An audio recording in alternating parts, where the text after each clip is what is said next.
And I was like, oh my God, I can't keep moving. Nick Glover, one of only 60 people in the world to triple Everest. Okay. One of the craziest Instagram bios I've ever read. First person from the Isle of Man to complete the Ultraman in Australia, 27 hours, 21 minutes. First type 1 diabetic to triple Everest on a bike, cancer survivor, long distance triathlete, here to inspire action. I'd ride from my house to the gym, which was 12 and a half miles away. I'd go to the gym for an hour and then ride back. This is all the way through the chemotherapy.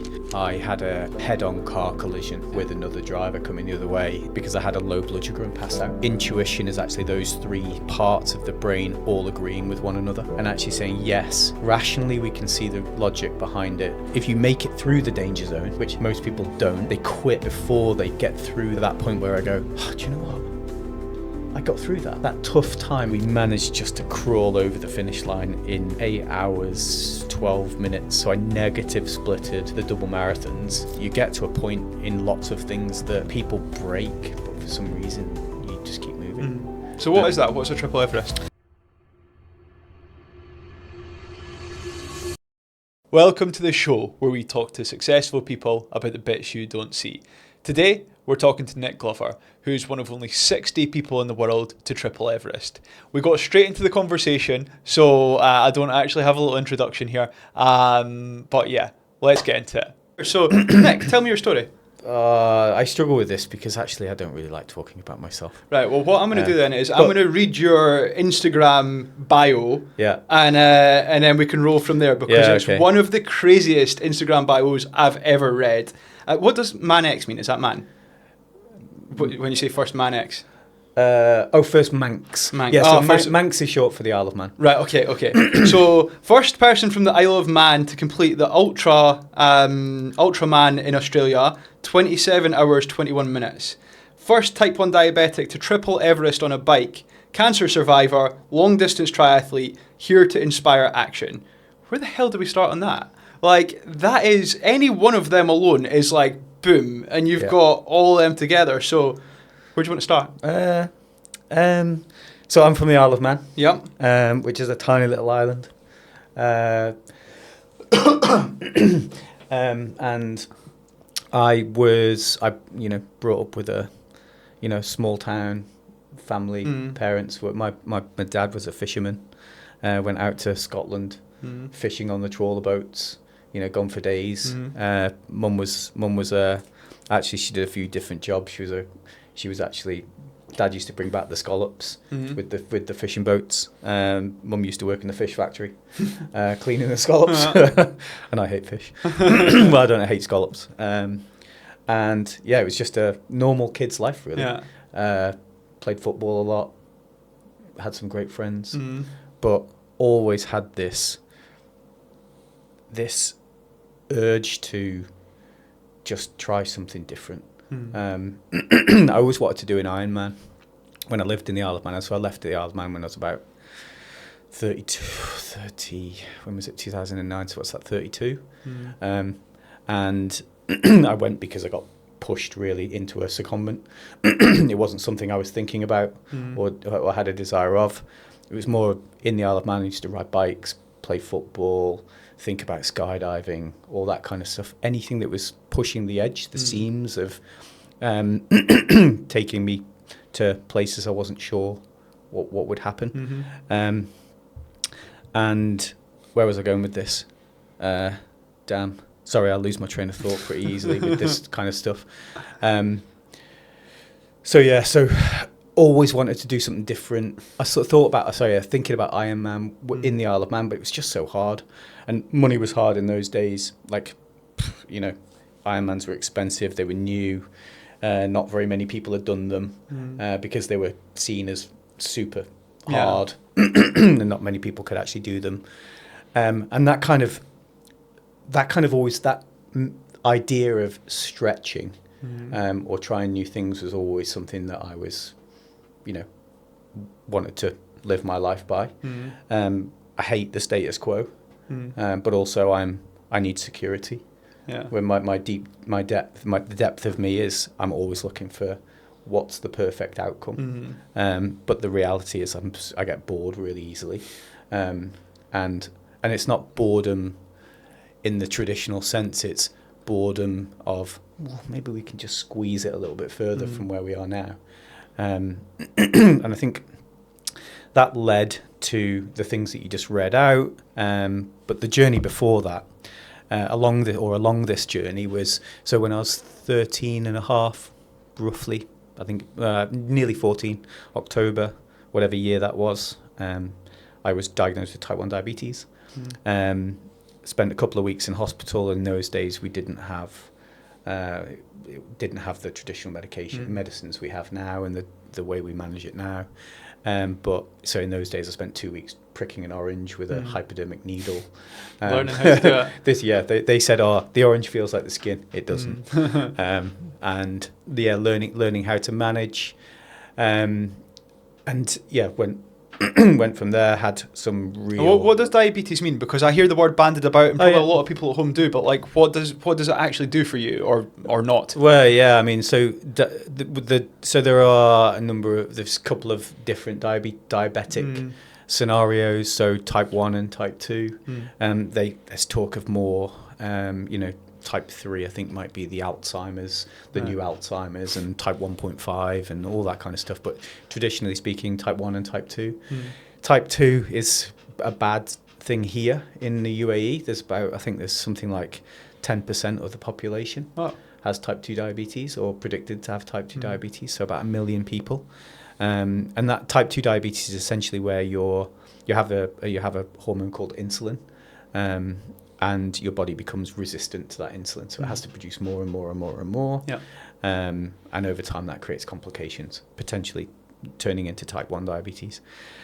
It's more complicated than that, but it's the easiest thing for people listening to understand it as. And generally, type 2 diabetes is a lifestyle, predominantly a lifestyle disease. Type 1, on the other hand, is a chronic disorder that is caused when your pancreas stops working. Probably more to do with something called beta cells. And then so you stop actually producing insulin. So you have to take insulin from a syringe and then manage your blood sugars. So your blood sugars, I'm assuming you've been drunk once or twice in your time, a little less these days, but having a low blood sugar, it's like being absolutely paralytic. Wow. But really lucid thoughts. So I think I've solved world problems many times in my life, and I'm serious about this in terms of actually, I can see how to fix a problem, and I'm trying to tell my wife or whoever's with me, but I can't actually get past and it's because my brain function is working, but the rest of me is just not working. So and that can be quite dangerous. You can go into a coma from a low blood sugar, which I have done when I was about 19. And then there's the other side of that, which is high blood sugar. So not enough insulin, eating too much food, which you can really is where you start to get some of this more serious diabetic complications, like losing your feet, losing your eyes, heart disease, which pretty much any way you die these days can be linked to a diabetic complication. So life can be shortened, or has a very high chance of being shortened. And it really gives you a perspective on what living really means. I have to take an injection every time I eat. I have this thing on my arm. You see lots of these around these days. A lot of people are doing them more for just like general tracking now, are they? Yeah. Like, is that glucose levels? Is that what that's doing? Yeah, so it's called a CGM, or a continuous glucose monitor. And these, so insulin was created, pig insulin, I think it was created maybe 105 years ago now, or something like that. So in terms of diabetic care, nothing really changed for 100 years. Right. They just refined insulin and made it a bit better working. And so we went from one hypodermic insulin injection per day to now we've got super fast acting insulins that can help us manage the way food works in our system. And so I think CGMs, or continuous glucose monitors, have been the revolution of diabetic care. So insulin keeps us alive, but CGMs help us stay alive for a much longer time and help us live a normal life. Because now we can continuously see what our blood sugar is 24/7. So we're now no longer blind for 23 hours a day. Because we used to only finger prick to take a blood glucose, and what we'd do is we'd do it before and generally sometimes, maybe never, do it afterwards. So you'd have an insight as to what your blood sugar was pre-meal, but then we used to think count carbs. Well, that's what we used to be told by the doctors, but that the reality is that doesn't work. And food is much more dynamic. Insulin resistance, insulin sensitivity is much more dynamic. How your lifestyle, all the things in your life impact. There's so many different. The grey. Everything is grey. There's no black and white. Yeah. And I think so CGMs hit the market maybe 8 to 10 years ago. And I first used them in Singapore, so it must be nearly 10 years ago now. And now we're seeing them on normal people. And I actually think they are a great source of information for athletes in long distance sport, because one of the things in sport today is you've got a huge number of influencers who really don't know an awful lot, talking about nutrition. I noticed you got Humantra there, and electrolytes are fundamental. We need them. My argument here is not about electrolytes, it's about fuel of carbohydrates and so on. And what you've got now is you've got amateur athletes who are working a full-time job, rarely sleep, trying to sleep in normal night's sleep, maybe got kids, maybe got a stressful job, doing 1 or 2 hours of exercise a day, and then doing an event which we're now calling competitions and races and things like that. And I think the way we describe these things implicates some of the other stuff. And so what people are doing is they're hammering down these gels, 4 or 5 gels an hour and stuff like that. And I'm like, whoa. Just look at your blood sugar. Yeah. It's like I've done, so in my triathlon journey, I've got evidence that says my blood sugar started at what we'll call 120, or we'll call it 6 millimoles per deciliter. Nutritionists out there will know 120 sounds easier. Yeah. So 120 milligrams per deciliter, not millimoles per deciliter. So the US uses hundreds. Europe and UK use single digits, or millimoles. And so what a glucose monitor can really do, it can tell you where your blood sugar is. And I think then you've got, okay, how much sugar is in my blood, because blood sugar, from my understanding, is that's what goes to your muscles for energy, to turn to glycogen, to turn to the next phase of glycolysis, burning, whatever. So if your blood sugars are in a normal range, then don't eat. That's my basic understanding of the way we work as a human being. So what would I do as an average man if I go, right, I want to optimally perform in the gym for my life? How does that impact me? I mean, that's another question, because gym Joel, I don't know enough about gym work to really have an opinion, because actually going to the gym has much different impact on your blood sugars than actually going for a cycle ride for an hour. Okay, interesting. Because it's about the intensity of exercise, the length of exercise. So low intensity exercise tends to be, you tend to use more, I don't want to say it out loud too loudly, but more fat than carbohydrate. And then as the intensity rises, that percentage differences will switch over time, and it becomes solely carbohydrate at the highest intensity exercise. And generally, when you're lifting weights in a gym, you're probably going to be more anaerobic than aerobic. So anaerobic is full glycogen or full glucose, we'll call it, and aerobic at the lowest level is probably going to be more fat burning if you're working in that way. So a gym, so for me, going to the gym and lifting weights can really elevate my blood sugar. So I definitely wouldn't eat. If I go to ride my bike and I'm riding with guys who are really good, and then it's really hard for me, then my blood sugars will go up as well. So I might have to actually take insulin. I was actually on a ride a few weeks ago where I had to slow down.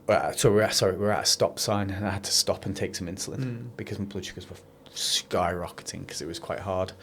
And then if I go for a 5-hour bike ride, that's relatively easy, just talking, blah, blah, then I need to eat and eat and eat and eat and eat because my blood sugars won't come up. So there's so much to think about, and obviously we're going to come on to this stuff in more detail. There's so much for a normal person to think about with this stuff. You're adding this layer of diabetes on top, and it's like, it must just be like mind-blowing to add in all of this other stuff. Well, so... you'll be used to it. But to the normal person. But here's the thing, right? I think we've made the world too complicated, right? It's about one number. My blood sugar. Is my blood sugar green, amber, red? So if it's green, makes sense. If it's green, don't do anything. If it's amber, take some insulin. If it's red, eat some food. It's really simple. Right? It's like... And you could apply that to everything, I guess. And everything is simple. It's like... But I think we've this industry's been built on building complexity into the system. And actually what... It's I don't know who... if you look at great sculptures, they don't build a sculpture, they chip away at stuff and actually create and kind of this great thing appears after you've chipped away at all the noise. And I think that's one of the key lessons in endurance sport is there's far too much noise in the system. And you've got to find a way to remove that noise, or what is the noise, identify what the noise is and get rid of it.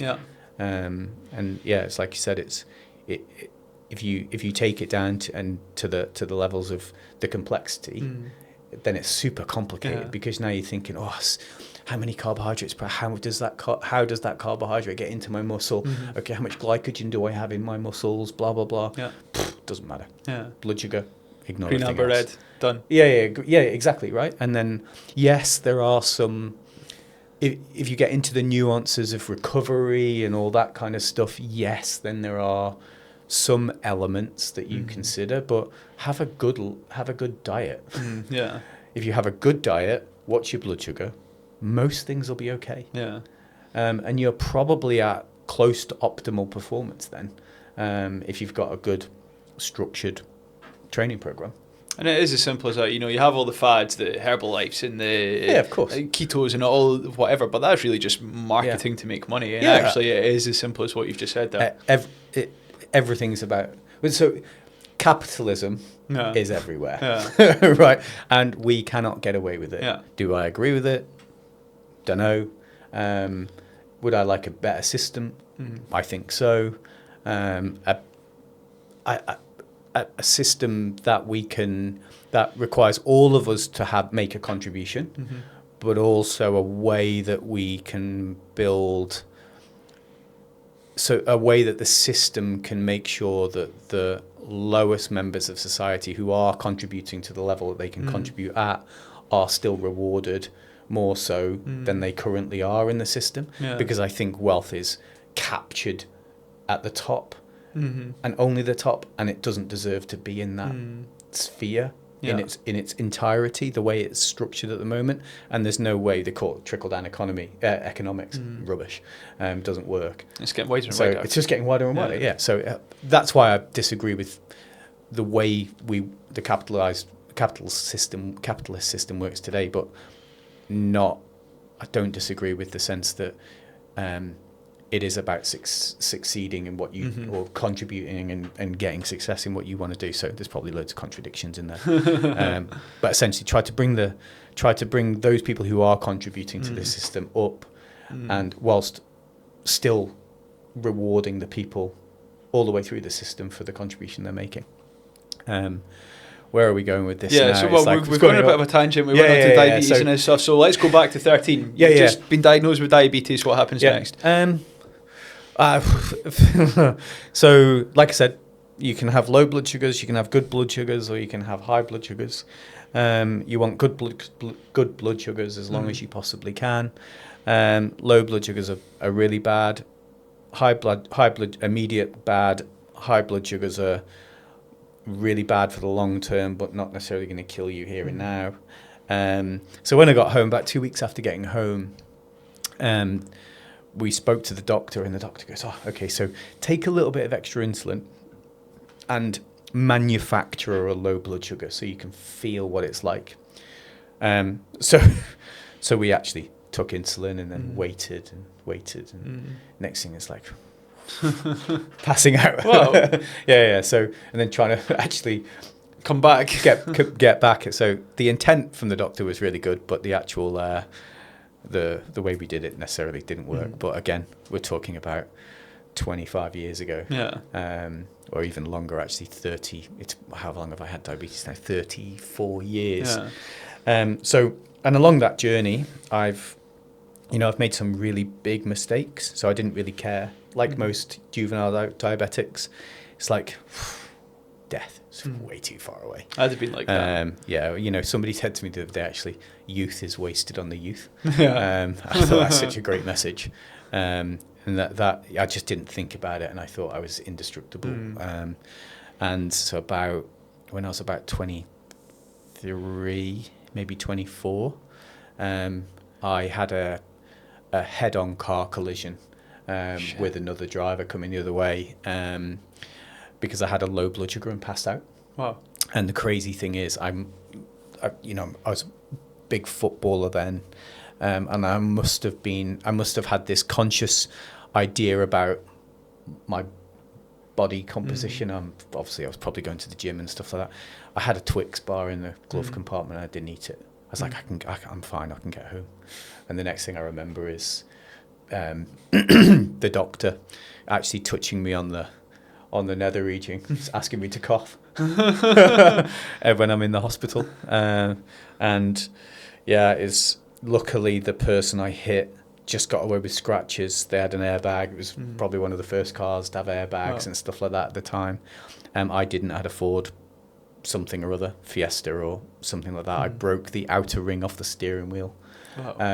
I basically broke almost half of my teeth in my mouth. I bit off not half, but a big chunk of my tongue. I broke both my wrists. My face was ginormous, and I've still got a little black mark on my chin here, and we don't know what it is.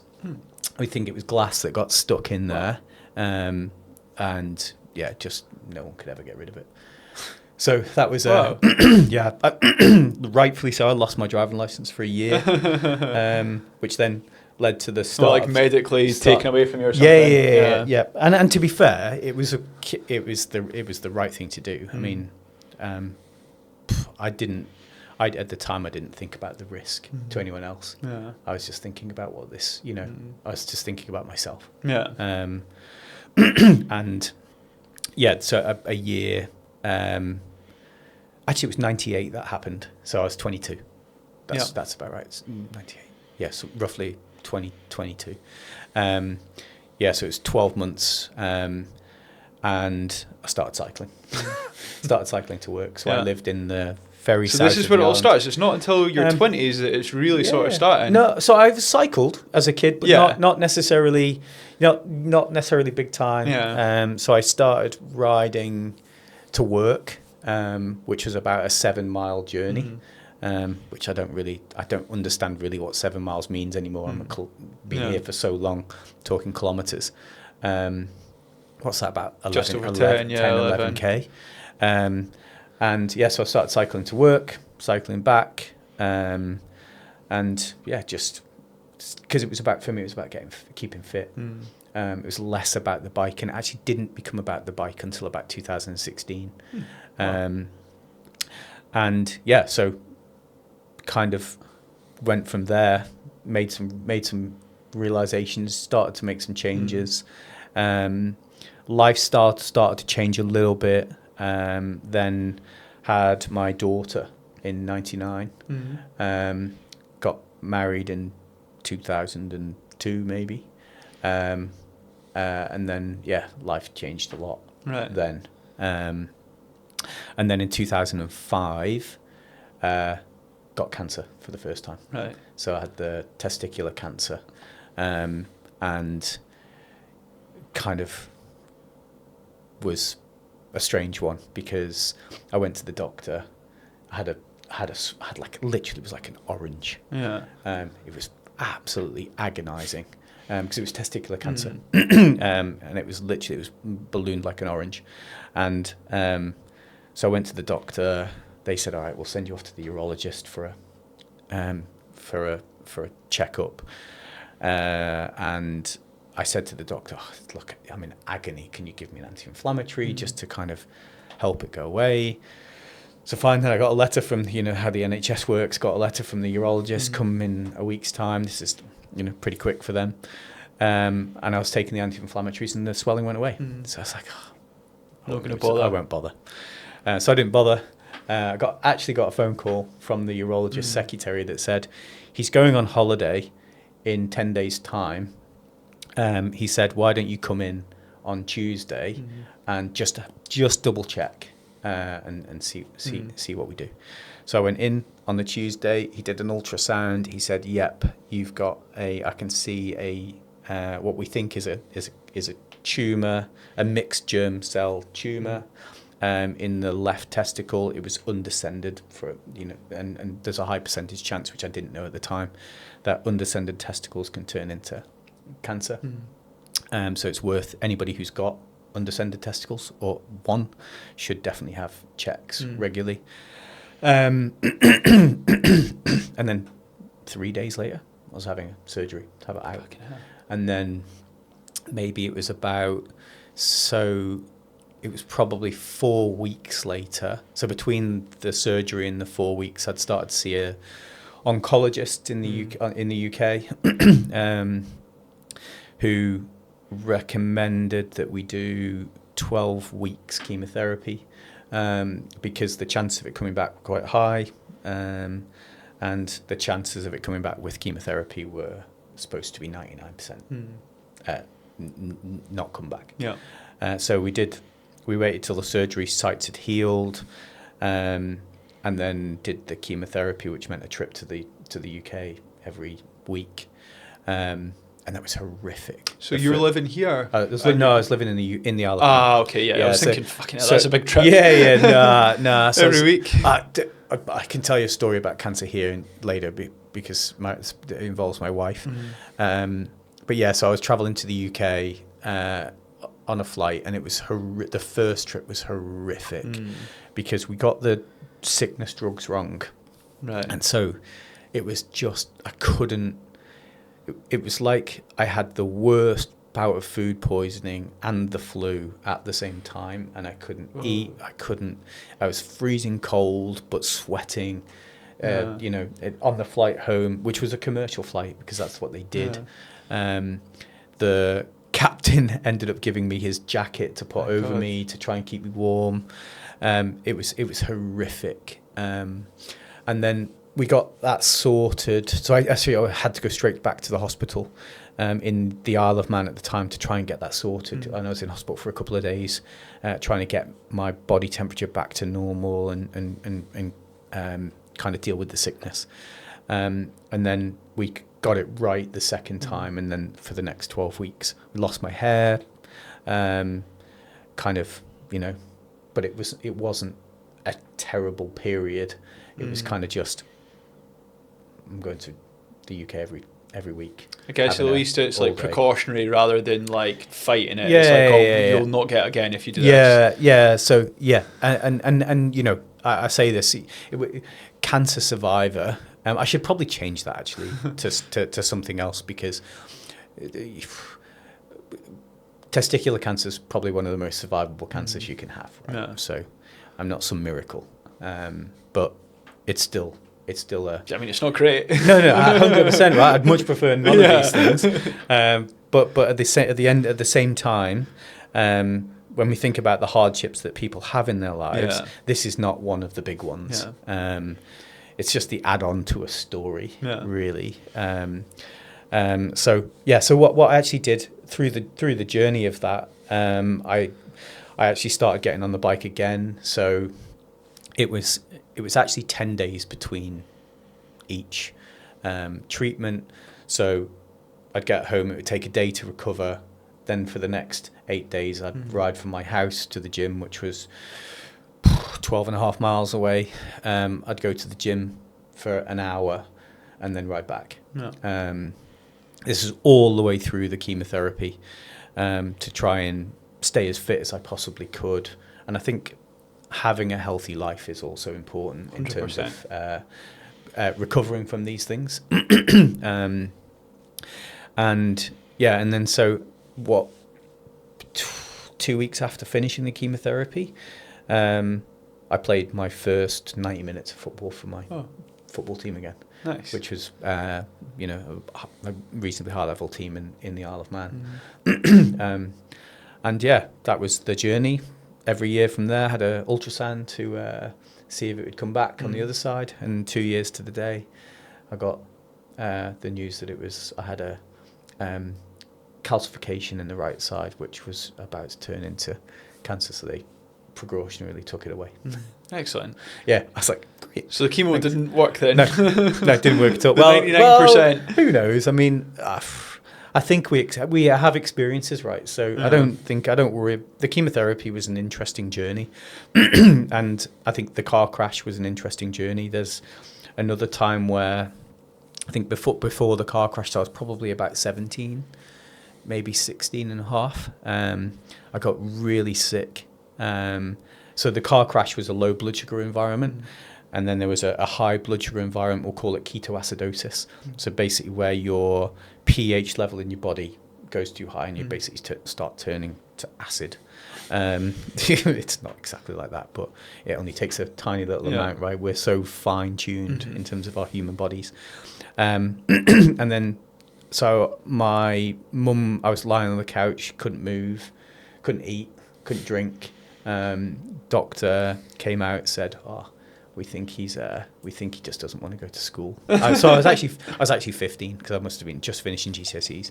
And he said, we just don't think he wants to go to school. Right. So a day later, my granddad came down to see my mum and stuff like that. And he's like, he needs to go to the hospital. Yeah. So they called an ambulance and they reckon the ICU unit. So I spent a week in ICU. Fucking hell! From not wanting to go to school to a week in ICU. Yeah. So I had ketoacidosis. The doctor in ICU basically said, we're 24 hours away. So from actually dying. Yeah. So rehydrating, getting my pH levels back to normal. Renormalizing my body is a general idea. And so I've had a few lessons in why to not abuse your body, and from a nutritional standpoint, even from a stress standpoint, because I think stress is probably one of the reasons much of this kind of stuff happens as well. But stress, we don't really recognize it until it's too late. Stress can be as simple as just constantly questioning your decision points and stuff like that. So, there's a fair bit of we can go on and on about the difficulties, and the hardships, if we want to call them that. To this idea for me is all about how do we continually challenge the status quo, and actually one of my, I think the diabetes, the cancer. Actually, there's also the other part of that is I was probably this period of 14 to 27, diabetes, nearly died of high blood sugar, nearly died of low blood sugar. Found out my biological father wasn't my biological father. My biological father had died in a car crash when I was 2, to then having cancer twice.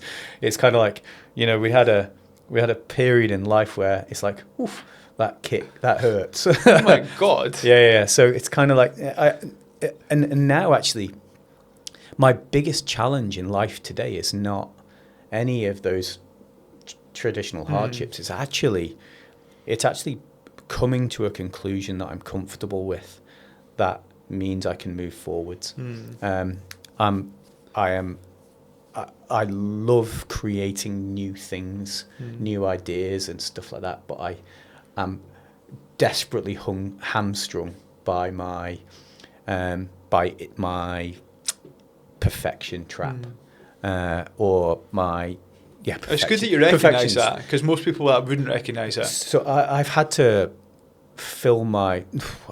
This is also actually that perfection idea is creating another hamstring that I'm trying to remove now. Actually, so I started actually bringing people I trusted into my sphere to bounce my ideas off and to help me move forwards. And what I recognise, because I'm trying to start a business at the moment, and I'd call it market redefining than anything else. And I actually, a friend of mine who's a really strong business leader, taken companies to IPO, managed them through the challenges of being on an index, and now in a startup environment again. A really, really great level-headed guy called Andrew Key, and he's been helping me with how I manage my ideas to try and help me move forwards. But then what I realised about a week ago is now I've got 2 or 3 people doing that, and now my ideas are still getting jumbled up. So I've actually had to just remove some of that noise again, because it's just noise creeping into the system. Yeah. That noise, and we'll call it noise creep. There's other things that people are using the word creep for now, but noise creep comes in and creates indecisiveness in the system. And that's actually, I think, one of the things the lesson I had to learn, and I'm having to learn all the time, is this indecisiveness is called stress. Stress of getting it right. Yeah. And where that's manufactured from could be another podcast, I think, or another conversation. And yeah, it's kind of how to keep, because I think action is important. We can't actually live without being action orientated, but also we actually have to have a bit of decisiveness, action, because we can justify action in many different ways, but action has to be forward moving, not just moving. So I'm probably too far the other way. I'm probably too much action, and not enough thinking. But then recently I had a big decision. As I said to you before, I've just gone into real estate, and I was between 2 companies. Yeah. And I was speaking to them both, and I spoke to all the brokers, and like I know a lot of people here. I've been here 5 years. I know a lot of brokers. I know the owners of the 2 companies that I was looking at going to. And I spoke to too many people. And I just sat there and I was like, literally every single person's just contradicted each other. I might as well have just made the decision myself in the first place. Yeah. And then I just went back to, right, what was your gut telling you in the first place? Right, cool, do that then. And so the one time that I have actually gone, let's take all the advice, I've gone, nah, fuck that, let's just go back to my gut. Yeah. And that's an interesting point. It's gut feelings, I think, are way more trustworthy than many multiple views and multiple opinions. And gut. So when I first started so I have an insurance background, finance background, 20 plus years, and there was this whole movement to science or data, and there's still a movement towards these things, and a movement away from instinct and gut feeling. And I think we are missing a huge part of what makes us different as organisms. And I think we have to remember that we're an organism. We're just like anything else that exists on this planet. We're just an organism made up of chemical reactions, that formless. Simple. And I love the idea of something called the chimp paradox by Stephen Peters, where it's the rational mind, the chimp mind, and the central brain. And when I did my level 2 coaching, organizational coaching qualifications, in my paper that I had to write for it, I argued that intuition is actually those 3 parts of the brain all agreeing with one another, and actually saying, yes, rationally we can see the logic behind it. Yeah. Security and safety wise, we can understand that we're not going to get into too much trouble by going this way, and all of our experiences and memories and constructions of how we live agree as well. Boom, you have a gut feeling, and that gut feeling should be trusted far more than it is today. Because we've gone to this idea now where science is king, and I don't agree that science is king, although I read a lot of I read hundreds and hundreds of books, so I'll try and listen to probably in the region of anywhere between 40 and 70 books a year. And not number of books matters, it's the topics. So I'm interested in how human beings survive, I'm interested in how business thrives, I'm interested in how those things intersect and connect to one another and all that kind of stuff. I'm interested in psychology, physiology, biology, all that kind of stuff. And I think what I understand from reading so many books is not even science can agree. So who's right? That's true. It's like you look at because we've got Humantra on the table. It's like nutrition. What a minefield, full of science. You can have wars full of science and science fighting. Exactly right. So, what's wrong with our gut instinct? Why have we stopped trusting it? Why do we keep going to science when our gut is just as reliable? And I think there is this. I'm a big fan of at least expressing what your gut is saying to you, writing it down on a piece of paper, articulating it so it's right in front of you, and then coming back to it and saying, do I still agree today? That makes sense. To the point that I made yesterday. And then you'll find the conflicts that have come out and things like that. So action is massively important, and the other part of that is, so the opposite side of that is curiosity. And I think people get stuck on one end or the other of this. And one of the parts of my new business idea is I think I've solved the performance equation. Right. I'm still working on it. Well, I'm still working on the business. So we actually should have a test product by the end of October. Right. And so what's it going to do? It'll help people perform better. Right. So it basically will help people in the flow of work find insights into how they're viewing the world and make better decisions. Insights? Yeah. So how do you do that? Through coaching. Right. Okay. Makes sense. In the flow of work, so in the moment. And so you talked before, you said your action. I'm curious.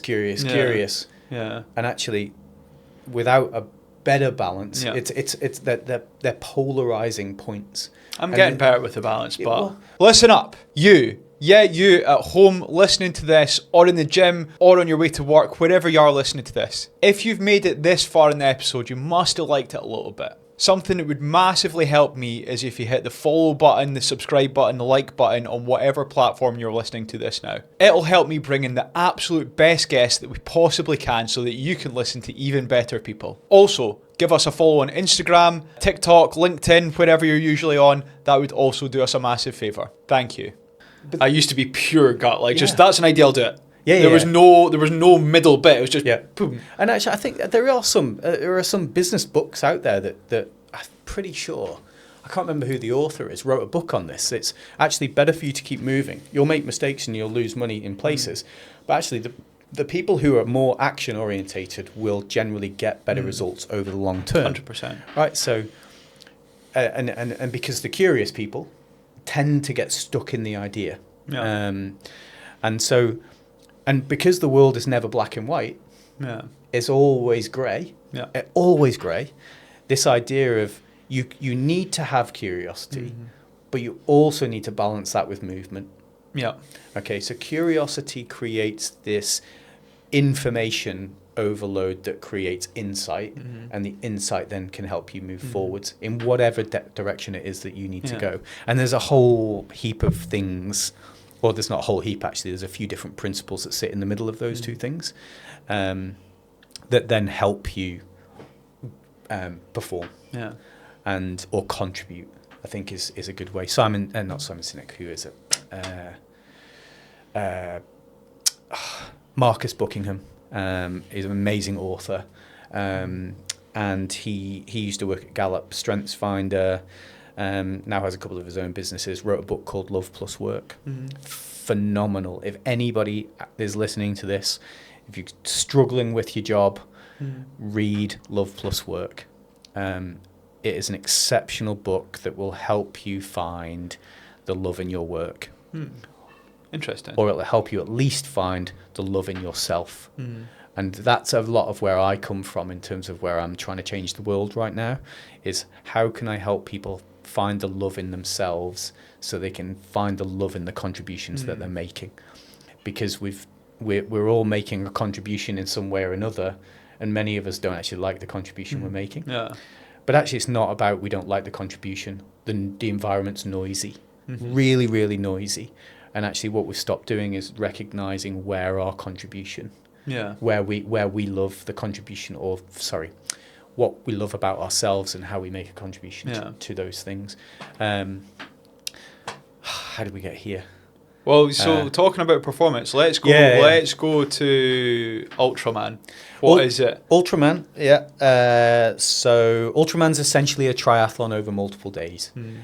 So triathlons are a swim and a bike and a run, and there are a whole multitude of different distances that you can do, from a super sprint, which might be a 200-meter swim, 5K bike, and a 1K run, or something like that, to an Ultraman. Are we allowed to say that? Ultra person event, which is 3 days. The first day is a 10-kilometer swim, and then 145 kilometers on the bike, 147-ish, I think, something like that, on day one, and you've got 12 hours to finish it. And then day two is 275 kilometers on the bike, and again 12 hours to finish it. And then day three is a double marathon. Easy then. Yeah. Well, actually, I'd argue that an Ultraman is only a little bit harder than an Ironman. My mate does Ironman. Ironman, whatever you call him. He'll be listening to us. He does. He's actually doing one in Barcelona in probably about when this episode gets released. Actually. Yeah. So Ironman. So Ironman is a 3.8 kilometer swim, 180 kilometer bike ride, and a marathon, all on the same day, one after the other. So I can see how it would be like not that much harder, because you've at least got days to do it. So in actual fact, the Ultraman, the real test in most people's worlds will be, how do you do a 10-kilometer swim? That's what I thought looked the hardest. Yeah. And that's brutal. And I'm not a swimmer, right? Yeah. So. And it's open water as well. You're in the sea or something. Yeah. So I did Ultraman Australia, which is in Noosa, in Australia, which is a beautiful place. And we swam 10 Ks in a place called Noosa Head. And it was kind of like 1 kilometer to the left, 1 kilometer back, 2 kilometers up, 2 kilometers down, back and back. So it was kind of this reverse L shape. And yeah, there were 50 or 51 people in the race, and I came out of the swim 49th or something. Like it took me 4 hours, 25 minutes, because I'm not a very good swimmer. I swim to survive, and then race the bike, and then hold on for dear life on the run. So the 10K swim is is the first hard bit of the Ultraman, and then the double marathon's the second hard bit. The bike ride is, if you push it really hard, it can become really hard, but the Ultraman, the double marathon's the hardest bit. Whereas in I an feel like you can manage a bike ride a lot better than you can manage the other ones. Yeah, you can. From my non-expert opinion. You just can. Yeah. In an Ironman, and an Ultraman as well, because bike riding and running is so much, the distance is so far. I can lose an hour and a half in the swim, and still make that back up. Yeah, of course. Relatively easily on the bike ride. Yeah. And then it's a running race, or I might even be ahead by the time we get back to the running race, because there is so much. There's like 18 hours I've got time to make things up, and maybe even longer. Whereas in an Ironman, you're dealing with less margins, so you're dealing with a swim that you have to go all in, a bike ride that if you're a poor swimmer you have to ride really hard, and then a run that, if you want to compete, that is, then a run that you're holding on for dear life, and it's the toll on your body for the next week is horrific. I can imagine. Really, really hard in an Ironman. So I'd actually say an Ultraman looks cool, but it's not actually that much harder than an Ironman, because the intensity levels are different. The double marathon is tough. Yeah.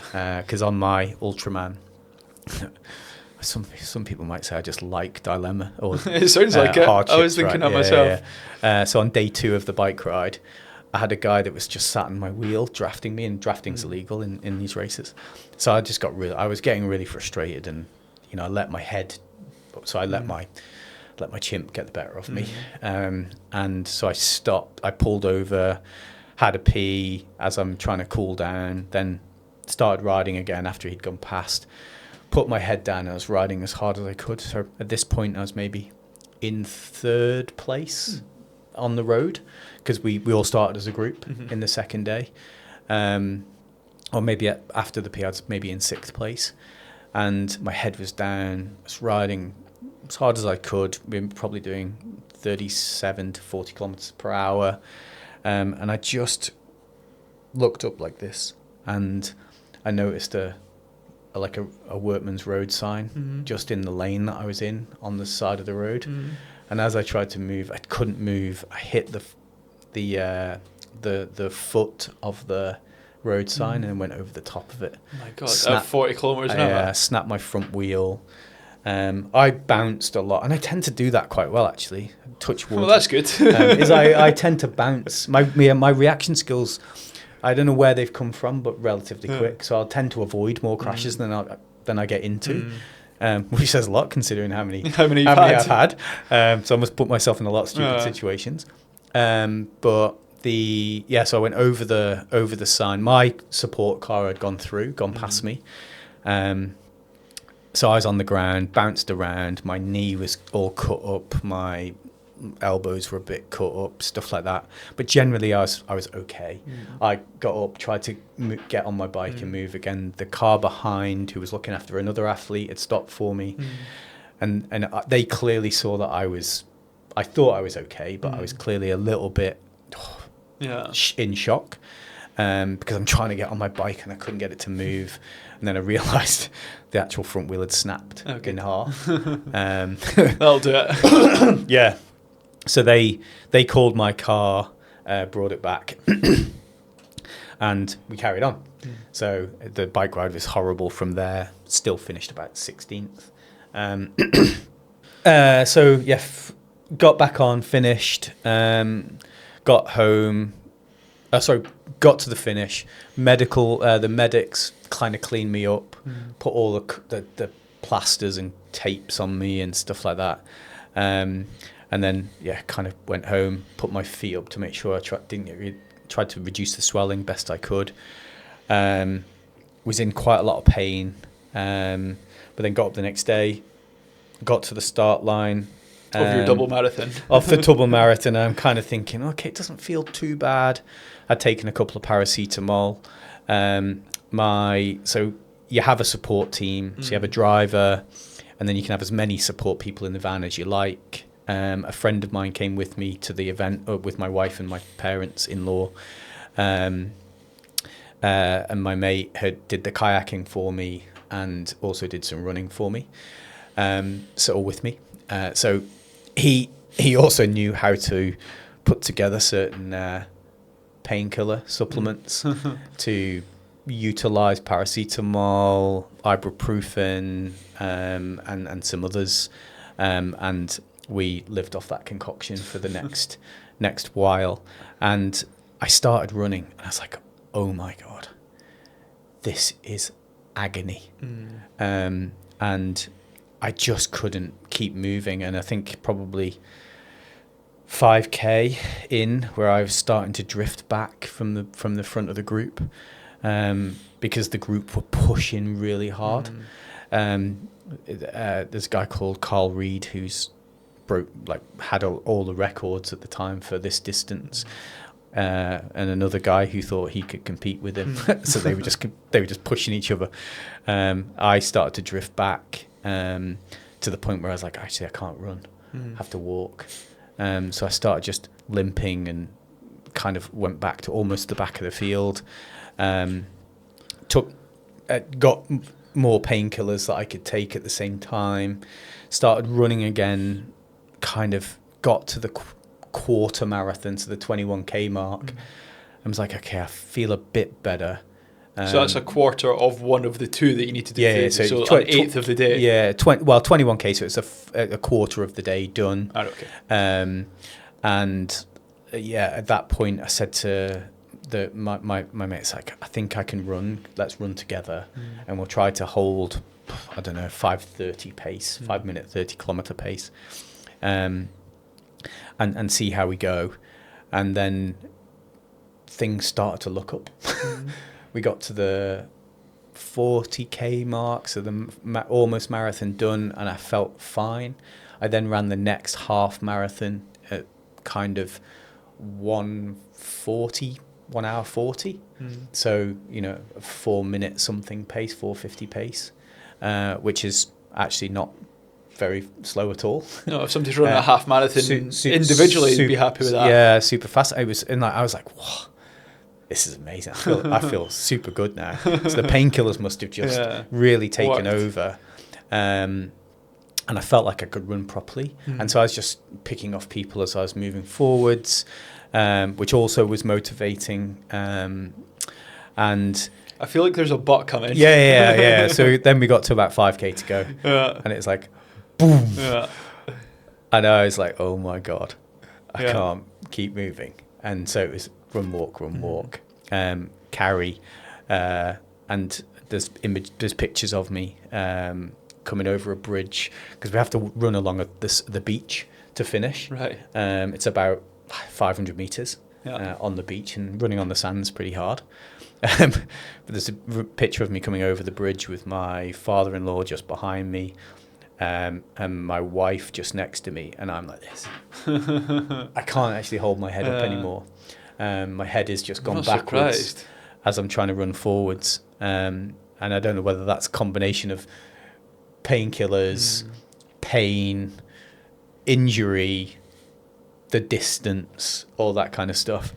And we managed just to crawl over the finish line in 8 hours, 12 minutes. So I negative splitted the double marathons. And my fastest marathon at that point was only like 3 hours 50. And I just did a double in 8:20 with a knee that was broken. After a swim and a cycle. Yeah. So we finished, just got cleaned up, and then woke up the next morning, and I couldn't walk.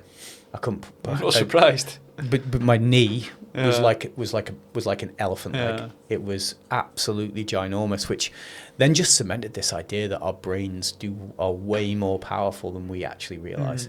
Why did that swelling not turn up the night after the bike crash? It's like, how is that even possible? It's like, was it the running that caused it, or was it? I don't think it was the running. I think it was, it was the trauma to the knee, and then there will be some extra trauma from the running, but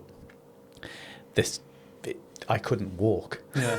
I couldn't put my shorts on. Yeah. Because I couldn't get the bottom of the short opening over my knee. Yeah. It's like, it was ridiculous how That's crazy. bad it was. And so what, you think that there's been some sort of something that's made it wait for 24 hours? This is not over yet. Yeah. We've still got to finish. Yeah. Wow. And I wouldn't disagree with that. I would probably agree with that. yeah, I don't know how, but I would.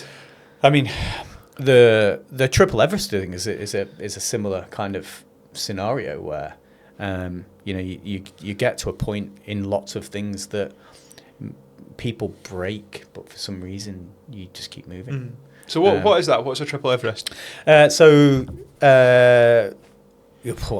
knows what Everesting is, or Everest is. So the highest place on Earth.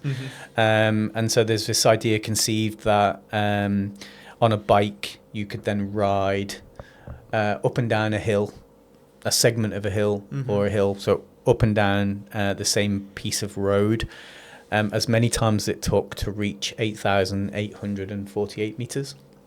That's a incline. Which is that, of positive elevation, positive elevation gain. And that means you've scaled Everest on a bike. Clearly you don't have some of the constraints of Everest, like lack of oxygen, but you do have the in a single Everest you're not allowed to sleep. You've got to do it in one ride. And sleep is the biggest challenge to pretty much anything we do, right? So you can't really run away from sleep, as far as I'm concerned. So it makes it difficult because you've got to keep riding until you finish. And how long would a single one be if I wake up tomorrow and decide I'm going to do it? It depends. Actually, not me. Somebody who can do it. Well, it depends. And because I think Everest is a mental game. If you've got some baseline fitness, then it's a mental game. Yeah. Because it is the mental resilience you need for an Everest is far greater than most things you need in other parts of life. Or certainly in normal people's lives. So it depends on the steepness of the hill and the distance you have to travel for that hill. Yeah, of course, because you could vary the steepness of the hill. So to put that into context, there's a hill in Al Ain called Jebel Hafit. I did that as a single Everest, and it was about 216 kilometers. And we did that in about 16 hours, maybe something like that, as riding up and down time. And then there's obviously the big iconic climb in Restless called Jebel Jais, which got the restaurant at the top, and that's my favorite mountain. And that's a 25 kilometer hill, and you have to do that. That's about 330 kilometers in distance. So clearly it takes a lot longer to ride 330 than it does 217. And if you go even steeper, you can get that down to like 150k even. Because by the time you get past like 12 or 13% of incline grade, then it becomes probably very difficult to actually succeed. Muscularly, it's really hard. So Jebel Jais is an full endurance event. You're not using an awful lot of muscle burn from a force perspective. Another hill called Jebel Yibia, which is also Rasselheimer kind of what's the other one called? Fujairah. It's kind of there. That's like, there are parts of that hill that are like 17%, 20%. So they require a lot more of course, muscle force. So very different. So you can have an Everest, they look the same, but they're very different. And so then I did an Everest in Singapore in 2019, just before I came back to Dubai. 2020. February 2020, just before I came back to Dubai, like 2 weeks before. Then did an indoor Everest with a friend who lived in Poland on Ventop, which was a Zwift hill, which is Mont Ventoux. Yeah. And then I did an Everest on Jebel Hafit with an Italian guy called Alessandro, who's a good friend of mine. And afterwards, we were like, oh, what's next? And I was like, oh, let's do a triple Everest. He goes, oh, no, we'll do a double. And I was like, no, that's stupid. Like, why is it stupid? Because when you do a triple, you get a double anyway. If you do a double and you have to go back and do a triple, that's 5 Everest for the price of... I mean, I guess so. Like, it's like, and it's one day different. Yeah. So it's like, it's a big jump to do 5 instead of 3. So, and I'm always looking for that edge of how do we get the maximum without actually, being stupid. So some would say even 1 is stupid. Yeah, well, never mind 2 or 3. I think I would love more people to do a single Everest, and because it teaches you many things about how resilient you are, and how to find resilience, and how to ask yourself more challenging questions, and how to kind of recognize noise when it gets really noisy. And I know these things sound very abstract, but you have to. I can't really tell you what that is so that like. was going to be the next question. Yeah, how do I extract that for somebody at home? Go and do an Everest. Great. And that's what I think. And much of the way I believe life is it's about experience. And one of the problems we've got in the world right now is everyone's trying to learn from other people's experiences. And whilst there are definitely things that we can take away from other people's experiences, we can't relay them back to us because we're different. Yeah, agreed. We might look the same. We've got 2 eyes, a nose, a mouth, 2 ears, and in the main, 2 legs, 2 arms in the main, as a general idea, but we're not the same. Yeah. And that means that you can't, I can't tell you what to do or what it's like because you'll experience the world differently to the way I experience it. Yeah. So the best way to do that is let you experience the world, and I would be there alongside you asking you questions that might help you find the insights that help you clear the path in front of you. Yeah. That's the point I'm trying to get to, or I think we need to get to. And I think they're some of the lessons that endurance sports teach you. So what is going through your head during the toughest times? What's going through your head in these endurance sports? This hurts. Why am I doing it? Why don't they shut up? Who? The people that are around you. How am I going to get through tomorrow's work day? Why aren't I better? Why can't I just succeed? The usual. Yeah, so the usual stories I don't know why. I thought there was going to be a different and when you speak to people like I do all the time with this podcast, you realise that it's just the same. Like everyone's got it just the same. Like that's the noise that if I'm in my boxing class on a morning, that I have the same thoughts. It's just the exact same. So I don't know why, but sometimes I think, and I'm sure everyone else at home will, there's like a different thing that happens when you're doing endurance versus not. Endurance just makes it come to life probably a bit easier because there's nothing else. And it's not like an explosive sport like boxing and things like that where you can... So in one of my... It's on probably one of my Instagram posts. I tried to do an Everest, which I failed at the top of Jebel Jais, which was really, really steep climb. And I articulated this as 3 phases. And I think you go through. We generally operate in this known phase. We know what the day looks like. We know how to get through it. We know how to survive as a general idea, but we're not thriving. Then we've got this thing called the danger zone, which is this boxing zone where you're in the fight. This is not the place that you generally do your learning because it's too frantic. It's too noisy, it's too messy, and lots of people make the mistake of saying, "Oh, what are you learning?" And you're like, "I'm not learning anything because I'm too much in the motion. I'm moving too fast."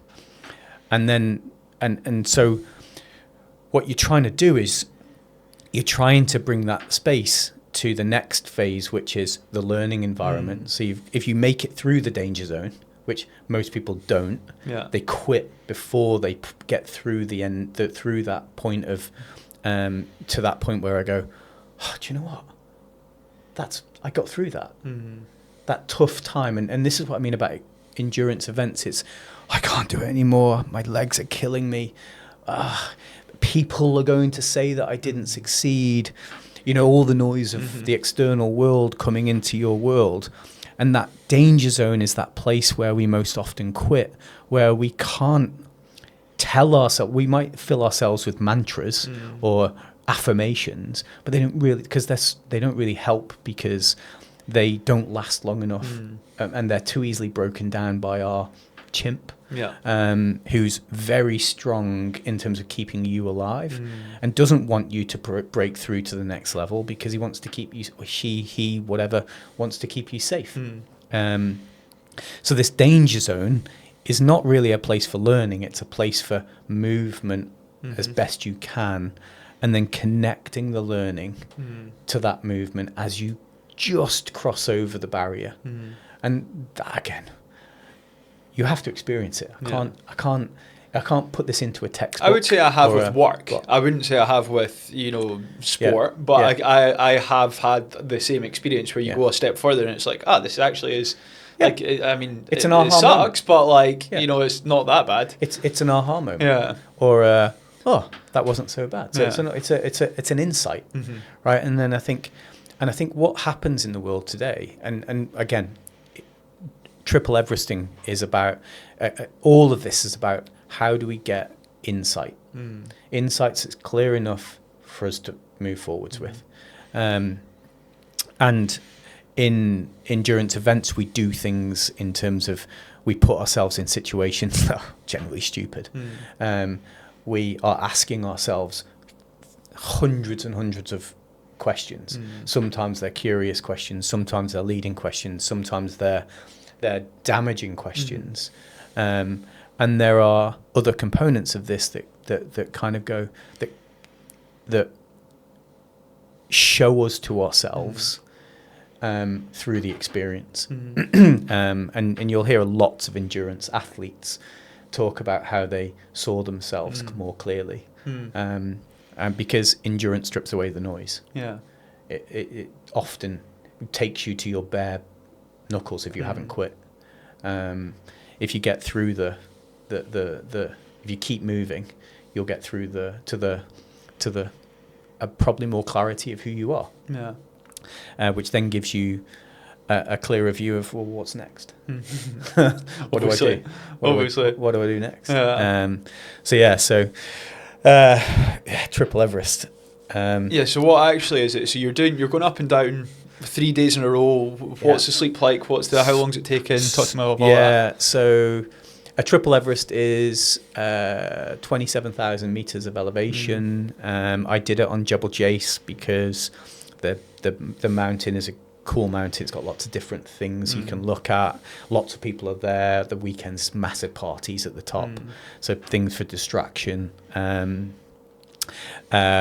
It's a long hill, so it was 1,000 kilometers to finish the triple Everest, and it was 21 times up and down. I estimated that this would take roughly 3 days, and with anything over a single Everest, you can have 2 hours sleep for each Everest after. So for a triple, and you can take those 2 hours, 4 hours, 2 hours per Everest whenever you like. So my plan initially was to go, okay, so I'll make it to 1.5 Everests, and then I will do 4 hours of sleep, and then I'll do another 1.5 Everests. And in my head at the time, I was like, Everest's pretty easy. I can easily do, 10,000 meters. Done that a few times. Doesn't actually feel that taxing on the body anymore. And so that was my plan. And I had a group at my kind of aid station halfway up the hill where we refilled. We had food, we had a campsite, and stuff like that. And then also as part of that, I invited a whole load of people that we either wanted to do an Everest or come and just ride a couple of hills. And actually over that weekend, we did like 150,000 meters of climbing. Wow. 14 people, I think, Everested. Wow. Yeah, and I think it was 7 or 8 people Everested for the first time. Nice. And 3 of them, or even maybe 4 of them, can't remember the exact numbers, just came to do 1 or 2 laps and ended up doing a full Kept going. Everest. Yeah, and this is the power of community. When there's nothing else important and it's community driven, and this is what I think bring that to the Africas of the world and the stuff like that. It's like, it's a really simple world. I'm here to help someone, and actually they're helping me along the way, and I just kept going. And I did an Everest. It's like I achieved something I never thought I could achieve through not actually trying to achieve it. So yeah, that was the plan. But to do the plan, I needed to practice and see where I got to. I never actually got to 12,000 meters. Right. I failed every time I tried. And I used lots of excuses: the weather, time, it was cold. And then so I got to the Triple Everest thinking, my God, I'm never going to be able to do this. I haven't even. So that's going through your head before you've started. Yeah, I hadn't even got halfway. Yeah. This is all just about the planning side of it, really. So I didn't think I was going to be able to do it, but I'd committed to it. And I worked for a company at the time that was a social enterprise in the UK, and they were trying to build a sustainability cookery school in the Gambia. So I said, right, we'll tie this in. The reason it pushed me over the edge to do the triple, not from idea to actually execution, was this. So I said, right, we'll link it to some kind of charity raiser that you can do in the UK, and I'll do it here. So we did that. I think they raised £20,000 for it, and so I knew then. I was like, I don't have a choice. Can't not do it now. But my head, everything in me was saying, you haven't even got halfway. It's like, how on earth are you going to make this even happen? And that's excuse me. That's a lot about where community comes in. I think there's a big story in there probably at some point. And so decided to do it 23rd of March last year. But also because I find it very difficult to ask people for help. I ended up on the Thursday driving to Jebel Ali in the morning at 6 o'clock to go and get a diesel generator. Then I drove to the Meadows to pick up the trailer and the car that a friend of mine was lending us. Then I drove to Sharjah to pick up the electric generator because we were trying to make it as climate friendly as we could. So the diesel generator was the backup. And then I had to drive to near Al Qawanij to get all the Oakley tents and stuff that the Oakley team are lending us, and then drive to Jebel Jais to be there for 1 o'clock because we used a company called No More Bottles. Mates with Sandy that set that up. So Sandy was the guy that I was working with in the UK, the co-owner. But I met Sandy, he's a really nice guy. And we used No More Bottles in our house as well, because they were coming to fit the tank, who were then, and then I had water coming at 2 o'clock. And then I had my first group of 5 friends who were coming on Thursday night, so we could all start riding at 6 p.m. So I actually hadn't slept for a whole day before we started. And there's a lesson learned. Yeah. And then that's a lesson about asking for help. Yeah. Actually, you should have been just getting yourself ready, chilling, getting ahead in the game. I shouldn't have even been anywhere near any of that stuff. In fact, I shouldn't have even driven to Jebel Jais. I should have had a lift. Somebody taking you.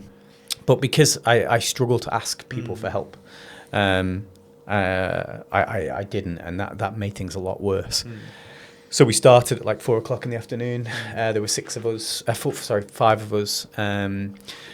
All of the boys that started were going to do a single Everest, some of them for the first time, and we started off on the trip. And I think lap 2 of the Triple Everest was probably the hardest of the 21.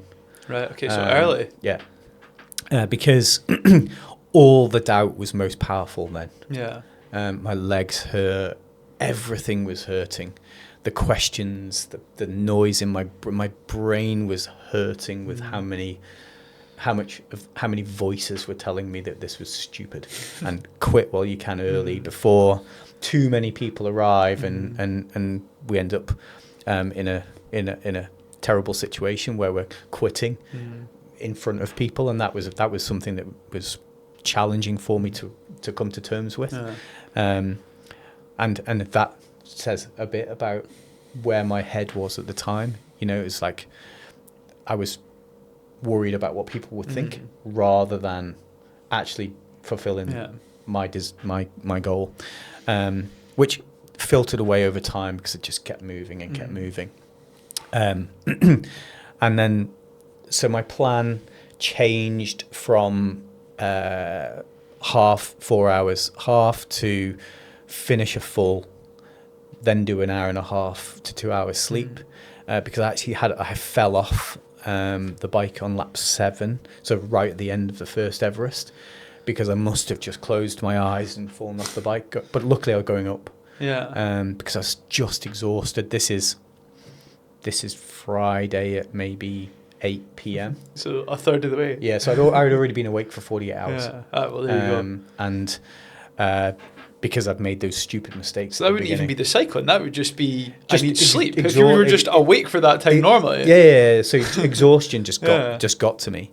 So then I slept. I slept for, my wife said 93 minutes because we have to calculate the time, something around that number. And then had some food, started again. The second Everest was actually pretty easy. It wasn't very hard at all. It was just like, there were lots of people around. There was always someone with me around the mountain. And they were all coming for one or two. There were friends who, you know, were really, really cool, telling me about their story. There were people who had never been up Jebel Jais more than once, had done 3 times. And they were so proud of themselves, and that was giving me energy. And I don't think many of them realized just how important they were for me finishing, and for me getting to the end, because the energy I took from them just being present, just being in my moment with me, was huge. Not bringing themselves into my moment, but just being next to me whilst I was in my moment, moving forwards. And then the third Everest, so then after the next one, we didn't sleep straight after the next one. We waited it out to try and see how far we could get. And then, so it was about 2 more laps before I started seeing things in the hillside. That's so quite a bit though. That's what? Yeah, so about 20% of the next bit. Yeah, so about 27 hours then. I mean, I've done quite a lot of training for over 24 hours. So sleep deprivation for a day was or over a 2-day period. You know, kind of, it wasn't terrible missing one night's sleep, or at least pushing that night's sleep out by 5 or 6 hours. So we then tried to sleep again, but I couldn't sleep. There was too much noise. I ended up getting my head down for about 40 minutes and then starting again. But by this point, the side of the mountains looked like the Muppets. Like Kermit the Frog was in there. It was like hallucinations everywhere. And I was finding it really hard to prove to myself that it wasn't real. And I was like, this is just hallucination. It's just hallucination. It's like, it's nothing. And then going, oh, but look how real it is.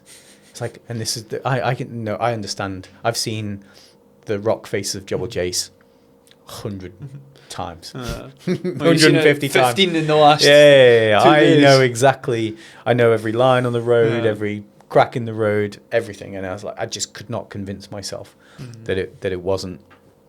It wasn't real. And it was kind of like, oh, okay, what do we do from here? So just keep moving. I'd like to say that it was something really, really more extravagant than that, but it wasn't. It was just keep riding. And And then I nearly, probably the scariest moment of the whole 3 days was coming down the hill on maybe lap 18 or 19, so quite close to the end.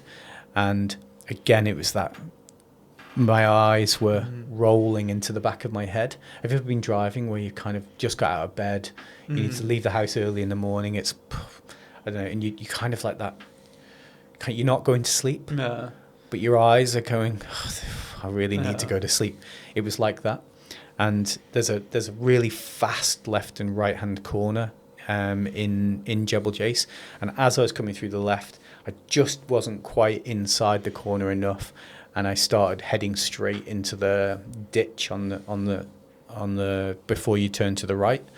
And I was like, I just came back to life just at the moment where I could turn back into the corner and make it through. And I was like, I have to stop. To stop for a few minutes. So I stopped with this idea that it's now just too dangerous. I can't control how safe it is to come down the mountain, and we're traveling at between 50 and 70 kilometers per hour. So you're still going fast coming on the way down. Yeah. I mean, it's taking 2 hours to get up and 15 minutes to get down. So I kind of sat there on the beanbags. Wife gave me some, I don't know, Chilean kind of pasta and all that kind of stuff. There were loads of people around the campsite talking and stuff like that, and kind of got myself kind of back to that. Okay, it's only 3 more times. We can go again and try again. And then we did the next 2. Kind of went without any kind of hiccups. And then a really, really good friend of mine, Spanish guy who I met a few years before, who we started a group together, and the whole group's purpose was to push each other as hard as we could to get stronger, but whilst bringing each other along on the journey. Nobody gets left behind. And we all work together. He had just gotten off a flight at like 5 p.m. that day from work travels, gone home, told his wife he was leaving again. Right. Hadn't seen them for like 2 weeks, came straight to Jebel Jais. And to me, it's like, wow, that's amazing. What an amazing friend.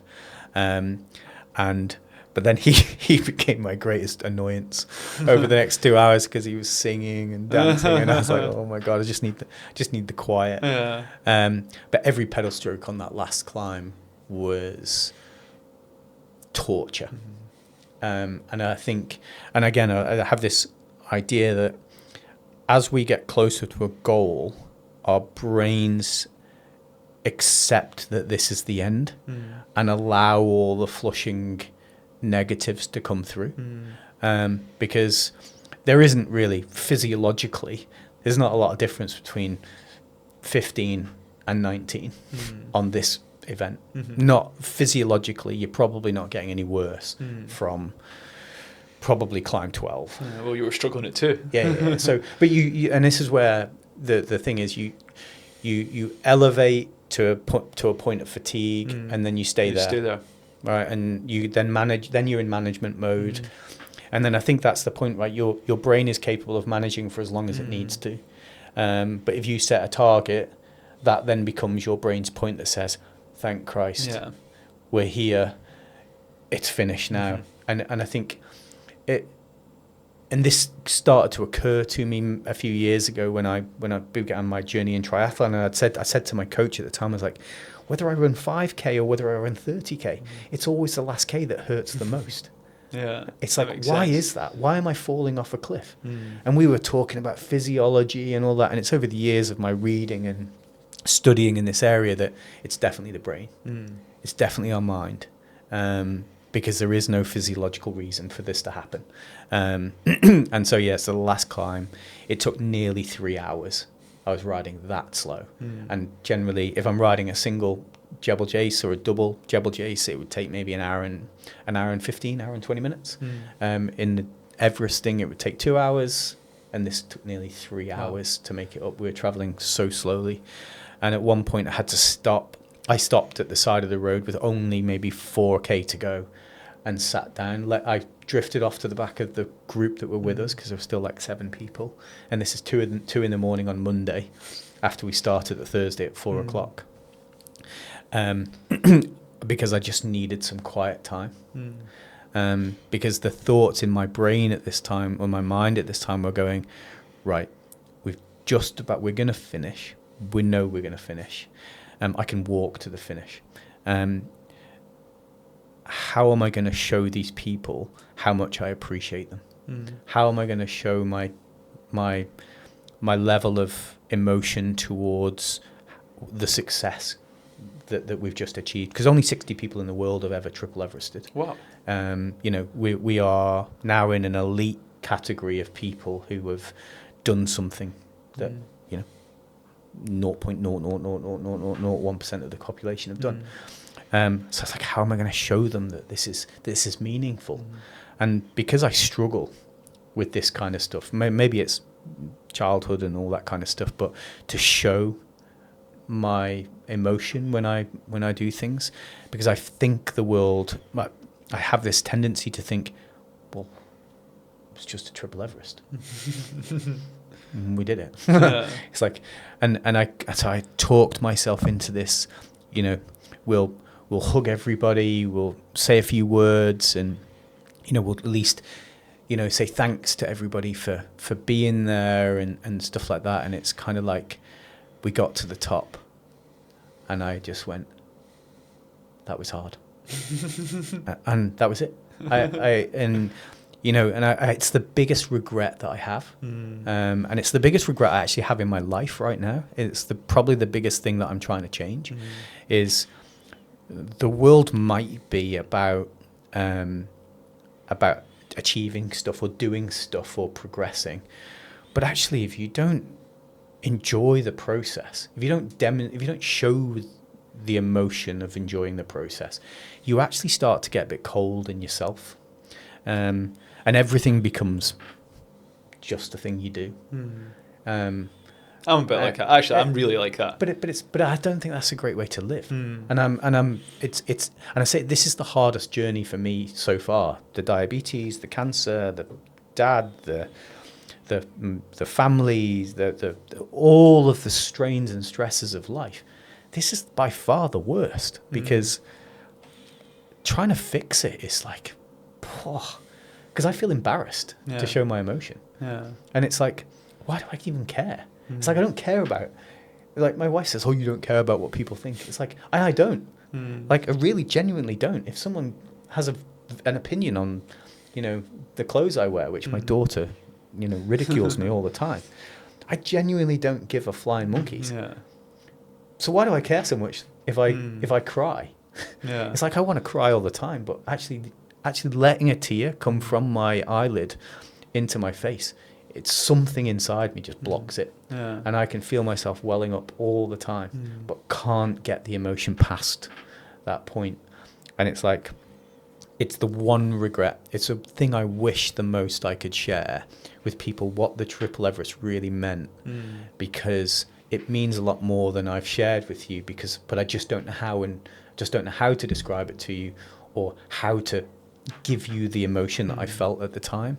It's all very much black and white. Climb 12 was this. Climb 14 was this. Oh, I fell off in matter of fact.